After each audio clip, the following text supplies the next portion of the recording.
one thing that we gotta understand when it comes to use of force, you are not judged on the use of force from a 2020 hindsight. You are judged on the use of force at the time you decided to use that use of force. What do I mean by this? For example, let's say you get into a dispute with an individual. That individual pulls out a plastic gun, okay? You, on the other hand, don't know it's a plastic gun. You pull out your gun and you shoot him, right? Whether it's one shot or 50, you shoot him to eliminate the threat, right? Then when the police arrive on scene, the police find out, oh, this was a plastic gun.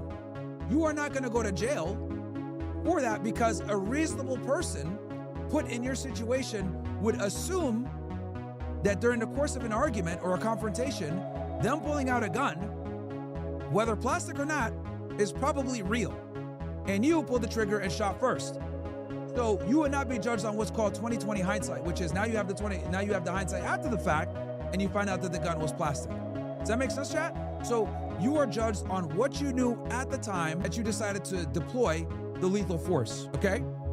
This is why a lot of the times also, why police officers are protected after shootings, because based on what they knew at the time that they pulled the trigger, and you're talking about making a split decision, in a millisecond, that's why they're judged on the facts of the time, not the facts of 2020 hindsight. And use of force, guys, is always based on that. Did the person act in a reasonable manner given the circumstances presented to them?